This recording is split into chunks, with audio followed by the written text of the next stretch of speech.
Bonjour à tous, j'espère que vous allez bien. Petite réflexion sur la paracha que je vous propose depuis Israël, puisque je suis parti quelques jours pour une joie dans la famille.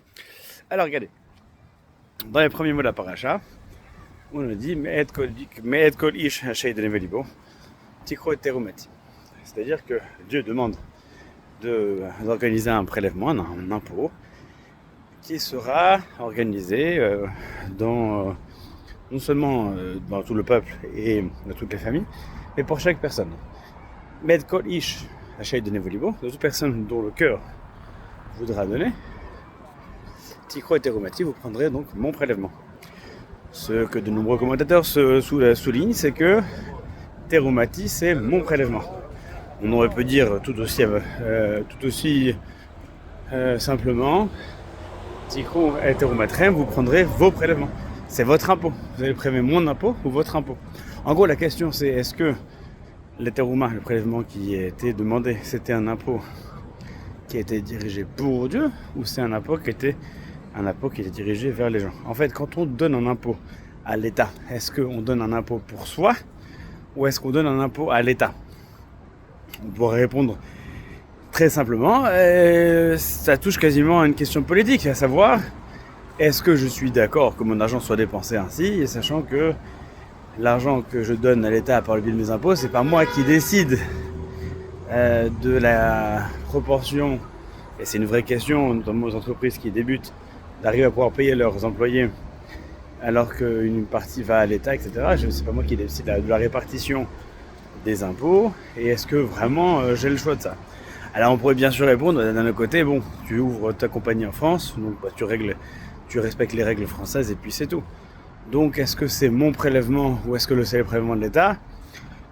Si on voulait une réponse rapide, dans tous les cas, ça te profite si tu décides. Tu peux dire j'ai pas le choix, mais quoi qu'il en soit au final, rien ne t'empêche de ménager et de faire ta vie ailleurs et d'avoir d'autres problématiques à rencontrer. Au final, tu ouvres ton compte, ton entreprise, etc. en France, tu profites des bénéfices de la France, tu es un citoyen français, donc tu votes, etc. Donc au final, c'est un petit peu toi qui choisis.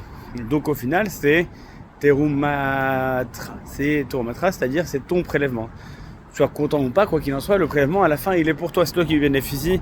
Que tu sois d'accord ou pas avec la répartition, au final, c'est toi qui en bénéficie. Donc, schématiquement, c'est ta terouma. Quand on fait un prélèvement, l'impôt, il n'est pas pour l'État. En fait, l'impôt, il est pour soi parce que l'État, c'est soi. Donc, c'est un peu une approche biaisée que de se poser la question si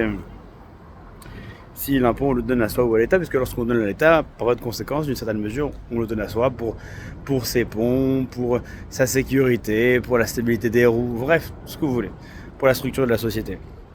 Maintenant, quand il s'agit de donner un impôt pour le Mishkan, pour le tabernacle, alors on peut de nouveau se poser la question.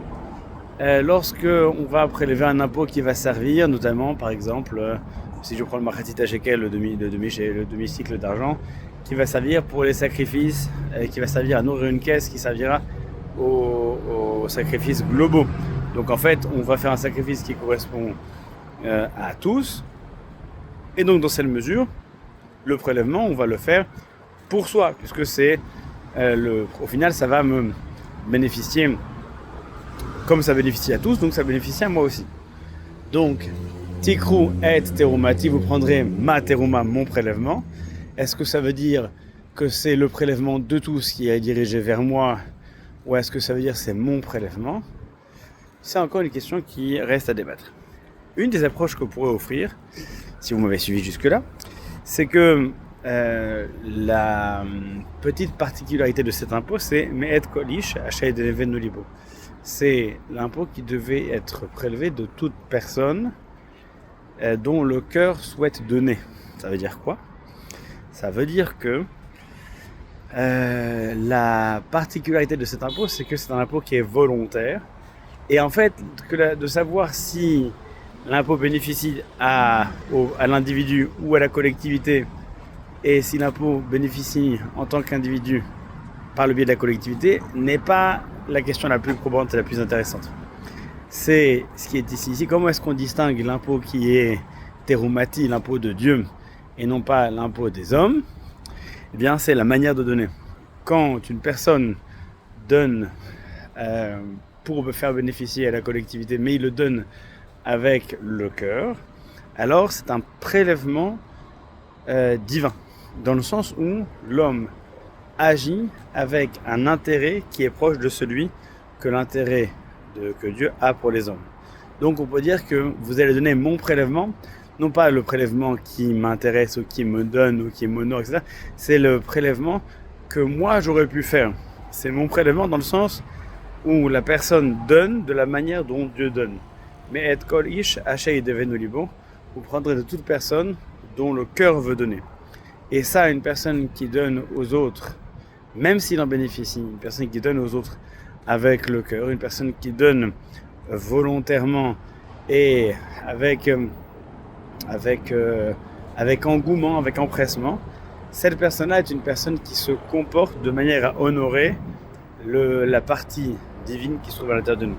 Et en soi, on peut dire, mais Théomatis, ça, c'est mon impôt. Non pas qu'il est fait pour moi ou à moi, mais c'est-à-dire c'est un impôt qui est cohérent avec ma manière de faire, mon style. On pourrait dire que c'est un impôt qui a un style divin, et c'est pour ça qu'il est associé à Dieu.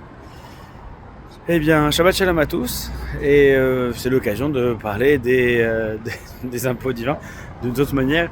Vous savez que bientôt il y a le voyage communautaire, enfin le voyage pas communautaire, le voyage des enfants de l'école de Yaga Yaakov CM1, CM2. Il y a certains qui ne peuvent pas se permettre de partir en Israël et on aimerait pouvoir les envoyer pour ne pas qu'une question sociale, qu'une question d'ordre financier ne freine ces familles. Et donc on aimerait que des personnes puissent prendre en charge ces voyages-là. Alors je vous invite, si vous souhaitez le faire, c'est un voyage qui coûte 1 500 €, toutes les familles ne peuvent pas payer, parfois il faut les subventionner. Donc si vous souhaitez aider ces enfants à partir pour un voyage scolaire qui va marquer durablement leur mémoire et qui va marquer aussi leur identité, eh bien de se rapprocher de nous pour pouvoir discrètement aider ces familles.